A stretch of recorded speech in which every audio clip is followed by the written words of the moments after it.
What is up, everybody? Welcome back to the channel. This here is Legitical Response, the show that covers political news for the most part. You know it, you love it. We're gonna get to it. Alex Jones is back on Twitter, or X, whatever the hell you want to call it these days. He went and changed the damn name and screwed it all up. But Alex Jones is back into the mainstream. We're gonna see how that goes.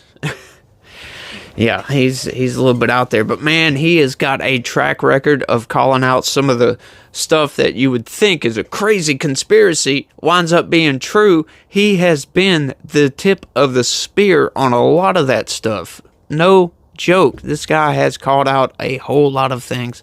He's done a lot of breaking news, I guess you could say. We are getting a shit ton of backlash from that previous congressional hearing with all the anti-Semitism going on in the colleges and whatnot. They had a congressional hearing. One of as a matter of fact, the president for UPenn resigned over this. They're calling for the president of Harvard to resign, and what's that other name? I can't remember the other college name right off the top of my head, but they're calling for all of them to resign over this anti-Semitism, basically saying that a call for genocide is, oh, well, we need to see the context. It might be okay. What? It's like these people are insane leftist nut jobs, and they are running some of the top universities in this country. We need to clean this stuff up, and that appears to be what's going on. We are winning the culture war, so to speak. Yeah, it might not look good at some points, but we are fighting back, and we are doing our thing, and we are winning. President Zelensky is coming to the White House tomorrow. He's up here begging and groveling for more Ukraine aid, and there's no more support left. We got Senate Republicans saying, look, you're going to have to take some concessions. You're going to have to cut your losses. We're not giving you aid. Yeah, they're meeting with the president of Hungary to end Ukraine aid. So, yeah, Ukraine is not looking good at this point. And hey, look, like I've said before, they should go to the negotiating table. We need to stop funding war. It's mostly, for me, it's mostly the fighting and people dying. Ukraine has lost God knows how many soldiers, civilians at this point. The fighting just doesn't seem to stop. The same thing needs to go on with Israel and Hamas. Israel really needs to get their ish together and go in there and take Hamas out and limit civilian casualties, damn it. Don't know how long I can keep screaming about this. Of course, they're not really listening to me, of course, but I'm one of many voices out there. I'm sure you guys out there are like, yeah, civilian deaths, yeah, it's probably not so good. And if you don't think that, then, hey, man, you might want to check your priorities because, I do stand with Israel, but I cannot stand with the killing of civilians. I'm sorry. It just, those two things just, one supersedes the other for sure, and I hope you know which one that is. But enough of my rambling on about stuff. Let's go ahead and get into some news right quick, because we got some stuff to cover. Gonna let me hear you bitching at the camera for a minute. Biden goes into 2024 with the economy getting stronger, but voters feel horrible about it, and for good reason. The economy, sure, it might look okay. You might have a lot of job creation going on. You might have businesses booming and all this other stuff. But the economy, to the average everyday person like me and you, doesn't seem to be doing good. We've had the past 2 years of insane inflation and prices going through the roof, and wages haven't gone up. Until those wages can come up to meet some of those prices that we have, the economy for people like me and you is not going to seem to do any better at all. That's because it is really hard on people like me and you to do any and everyday things, going buy groceries, going buy gas, going buy whatever. Just living is a lot harder when everything costs so much more money. So that's why people are pissed, and they could care less if the economy is booming, wages aren't going up, and prices are still high. Let's get into it though. President Joe Biden goes into next year's election with a vexing challenge. Just as the U.S. economy is getting stronger, people are still feeling horrible about it. Pollsters and economists say there has never been as wide a gap between the underlying health of the economy and public perception. Yeah, that's not just perception, my friend. There is a big gap between what we are paying for stuff today and what we were paying for stuff 2 years ago, 3 years ago, since 2019, when a certain somebody was in office. The divergence could be a decisive factor in whether the Democrat secures a second term next year.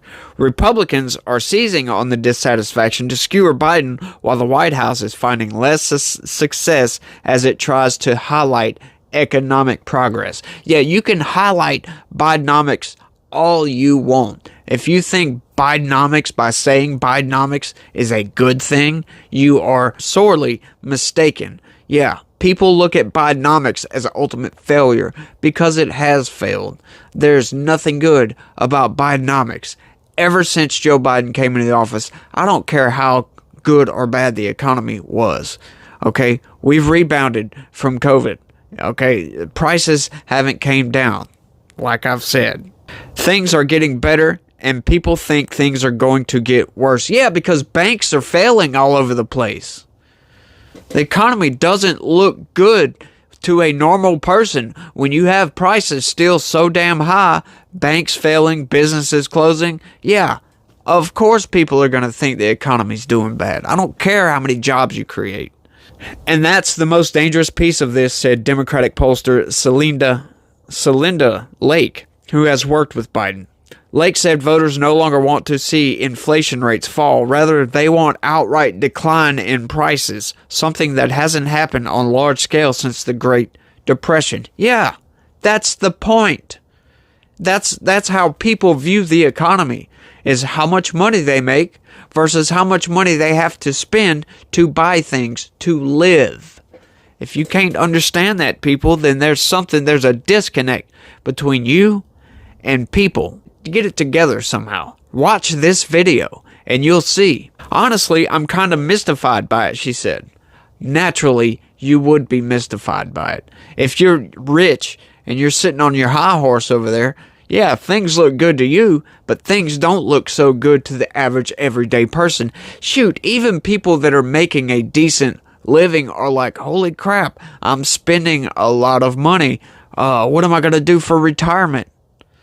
Yeah, people have these concerns. And when you're having to spend all this money like we're having to do, it's breaking people. People want change. By many measures, the U.S. economy is rock solid. Yeah. Tell that to me.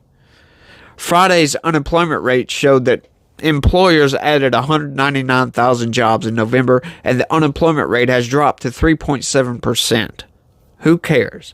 Inflation has plummeted in a little over a year from a troubling 9.1% to 3.2% without causing a recession, a phenomenon that some once skeptical economists have dubbed immaculate. Yeah, that's all good and all, but like I've said before, prices are still high. So that means my money doesn't go nearly as far. If it wouldn't have been for Biden and all of his damn printing of money, Trump's to blame too. I'm not counting him out. He is part of the problem in this. Of course, COVID, what are you gonna do? Not saying he's not to blame, but Biden has exacerbated the problem by stopping the oil, going after big oil. That runs our economy, has ran our economy since the 1800s. Not quite. So naturally, cutting back on oil production, not letting people drill, not wanting fracking, shutting down pipelines, it's gonna cut the legs out from underneath the economy and it's going to shoot prices up. That's why we have so much inflation. Printing money, going after big oil. Those don't help. They only hurt. And for some reason, Biden can't seem to see this. He's putting all this money into these green projects that are never going to go anywhere. And he just says, screw you, screw me and you. He seems to could care less about us. That's why people think the economy's doing bad. Yet people remain dejected about the economy, according to the University of Michigan's Index of Consumer Sentiment. The preliminary December figures issued Friday showed a jump in sentiment as people seem to recognize that inflation is cooling, but the index is still slightly below its July level. And a possible warning sign for Biden, people surveyed for the index brought up the 2024 election. Yes, because Biden is to blame for a lot of this. He took a shutdown economy and flipped it over its on his head and threw it down the road, trying to make it stick to something. Sentiment rose dramatically more among Republicans than Democrats, potentially suggesting that GOP voters became more optimistic about winning back the White House. That's right, because they know you put Trump back in there. Hey, we had a really good economy from 2016 to 2019. Maybe Trump can do that again. I think he can, because he's going to cut back regulations, and he's going to say drill, baby, drill. Frack, all that stuff. He's going to open up the economy. Right now, Biden's got the economy shackled, imposing more regulations on everything. That's not how you get the economy back, Biden. You should know this by now. Consumers have been feeling broadly uneasy about the economy since the pandemic, and they are still coming to grips with the notion that we are not running to the pre-pandemic normal. Joanne Hsu, director and chief economist of the survey, said of overall trend in recent months. Jared Bernstein, chair of the White House Council of Economic Advisors, stressed that a strong underlying economy is absolutely necessary to eventually lifting consumer sentiment. His argument is that as the economy continues to improve, more people will recognize the benefits and sentiment will improve. Yeah, but it's not going to improve fast enough for 2024, I can promise you that. We've got to keep fighting to lower costs and build on the progress that we've made, Bernstein said. We just need more time to get these gains to working Americans. That's our plan. Yeah, you need to hurry the hell up. But I can say this. Prices aren't going to go down, dude. I'm sorry. I don't care about anything. These companies are not going to reduce prices. And like I've said before in a previous video, inflation could drop to zero. Those prices are going to remain the same. They want their profits. You've got to boost wages, man. You got to get in there and somehow get wages up. The White House has made 3 major shifts in its messaging in hopes of building up confidence in Biden's economic leadership. The president this summer began to pepper his speeches with the term Bidenomics to describe his policies, only to have Republicans latch onto that word as a point of attack. Yeah, you want to know why they do that? They latch onto Bidenomics as a point of attack? Look at prices. Look at what inflation has done to our economy. It has wrecked. Okay, I'm not going to say the economy, because the economy is doing great, right? But people aren't doing great. That's because of this. That's right. Our national debt has now come to a point to where it has reached $100,000 per person. Don't you just love the government? White House officials have pointed out specific items for which prices have fallen outright. No, they haven't. They noted lower prices for turkeys during Thanksgiving as well as for eggs. Biden repeatedly emphasizes that he lowered insulin costs for Medicare participants, while other officials discuss how gasoline prices have dropped from their peak. Yeah, gas prices, yeah, you can go f*** yourself with that one. Gas prices fluctuate all the damn time. I haven't seen a drop in egg prices, so I don't know where they're getting that from. And how often do you buy turkeys for Thanksgiving? Yeah, they're really using turkeys for Thanksgiving as a metric to say the economy is doing good. What in the hell is wrong with these people? And insulin prices. Really? So Biden is touting his Bidenomics as helping what? 3% of the population? How many? That might even be a very a strong number. 3% of people on insulin. Yeah, I think that's I doubt there's 3% of the population on insulin. So they're pointing out all these fringe items. So that's where they get you. That's the mainstream propaganda machine where it comes into play. Oh, no, we're doing good with turkeys. We're doing good with eggs. And look at this, gas prices are down. I can't believe they're using those things when gas prices constantly fluctuate. We buy turkeys once a year. I mean, come on, people. Do you think we're that stupid? Well, some people are. I know I am. Wait, I'm not that stupid, though. Second, Biden recently stated to blame inflation on corporations that hiked prices when they saw an opportunity to improve their profits, bringing more prominence to an argument first used when gasoline prices spiked. Oh my God, do you hear this? Yeah, no, it's their fault. Right, Joe Biden. Don't take blame for nothing. The president's argument is suspicious to many economists, yet the intended message to voters is that Biden is fighting for them against those he blames for fueling inflation. Right, that's what you do. When you are to blame for something, you point the finger.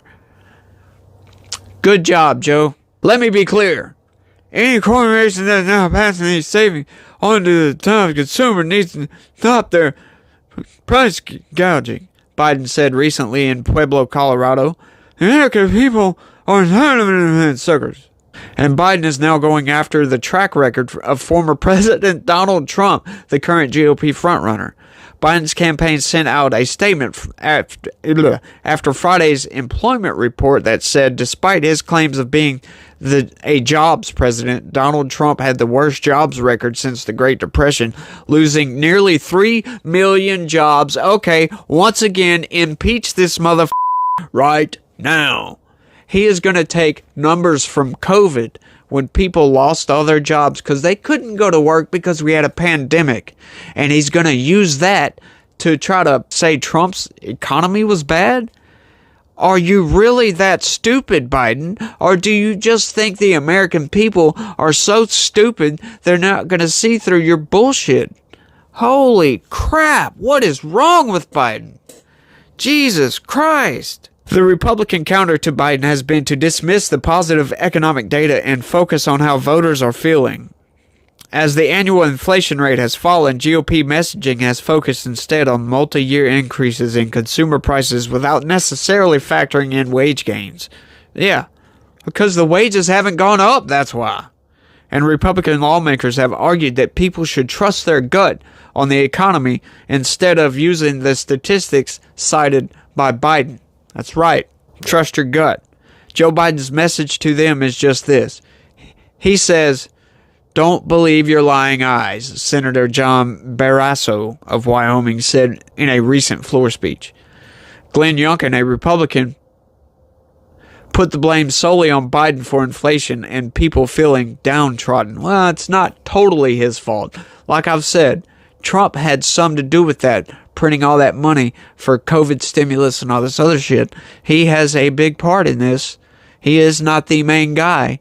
But the reason I go so hard on Biden about this is because he comes in, we're trying to restore our economy from a pandemic, from a almost complete shutdown of the economy, and he's, stops drilling and all this other crap and does a bunch of stupid shit that exacerbates the problem and leaves me and you having to pay $5 for gas, $6 for 12 eggs. It's just ridiculous prices. And he wonders why people are so pissed off about it. And then our national debt is, $34 trillion, $100,000 per person. Yeah, there's a little bit more to that story, but I'm running long right now, so I'm going to try to cut it short because it's nothing but BS. BS, I'm sure. Bidenomics is doing great. It's doing all this great shit. It's just crazy out there, but let me know what you guys think down in the comment section. I want to know, what do y'all think? How are y'all dealing with this economy? Is it bad for y'all? Because it's bad for me. I'm barely getting by, living not quite paycheck to paycheck because I'm running short on money before I get paid again. a lot of times not being able to eat lunch on payday or whatever, stuff like that. You know, barely getting by, almost running out of gas, shit like that. Barely scraping by right now. I wish wages would go up. But like I said, you guys, let me know what y'all think. What's going on with the economy? Can Trump fix it? Or is it going to just all implode if Biden gets reelected? What's going to happen? Let me know down in the comment section. And don't forget to hit that like button and subscribe if you're not already subscribed and you still watching this video. Thanks for watching, everybody. And y'all try to be good and have a good day. Y'all try to be positive. Peace.